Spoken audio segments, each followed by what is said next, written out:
This because of the lack of information that we can really see. I mean, as much as we want you to see our point of view, we want to see your point of view as well. But there's been a real true lack.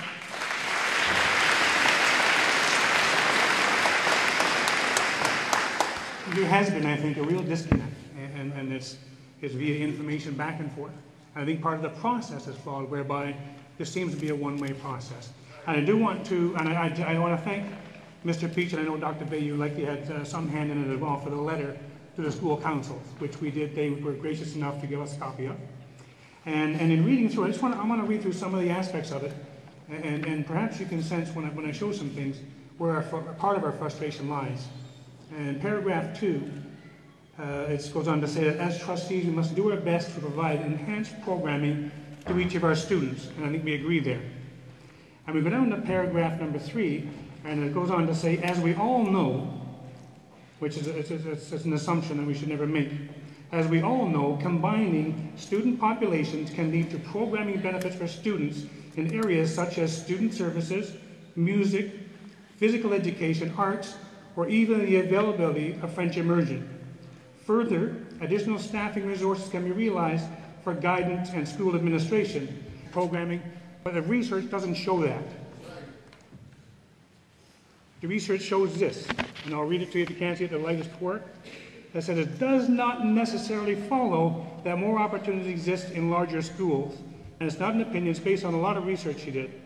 The criticism that smaller schools cannot offer as broad a program of studies as can larger schools has been around.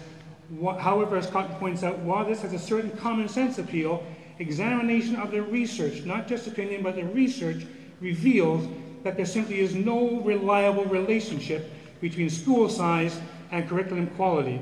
For one thing, researchers have found that it takes a lot of bigness to add a little variety, and that is, on the average, a 100% increase in enrollment only yields a 17% increase in the variety of offerings. Of course, we should all know, or unquestionably such, it's not so.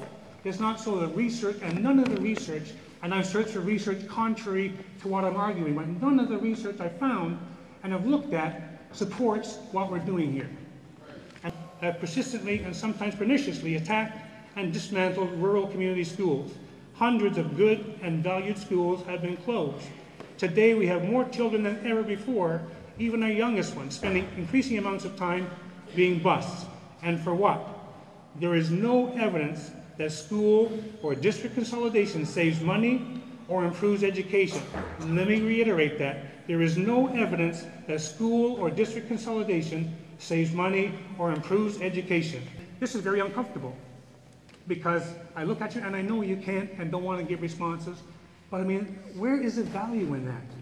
Honestly, we don't know. We come here as a second round of presentations, and we come here, we don't know what was wrong with our first round. What did it not give you that we can give you now? Retired from the Army, it was nice to know your enemy. Not that you're enemies, but you don't understand where I'm coming from. If I don't know what I'm rebutting, how can I rebut and rebuke it in a viable way? I can't. I'll sound like a fool up here just throwing out emotion. I don't want to do that. We need to have proper dialogue back and forth. Because I don't think, honest to goodness, that I don't think this has really properly been evaluated. I don't think it's really properly been analyzed, or certainly there hasn't been enough dialogue back and forth. And we want to be, these are our children, or our grandchildren, or our nieces, or our nephews, and we're here, we're trying to establish our authority over somebody that we have authority over, but we don't in this instance. So you understand the frustration, I'm sure you do. Because were your children involved, you would have the same frustration. So I prepare us here, or St. Mark's or Bishop White, in a year or so, to bring this to a good close for years yet. Have a good plan for the whole area. Not just this system and that system and that system. I don't think it's right.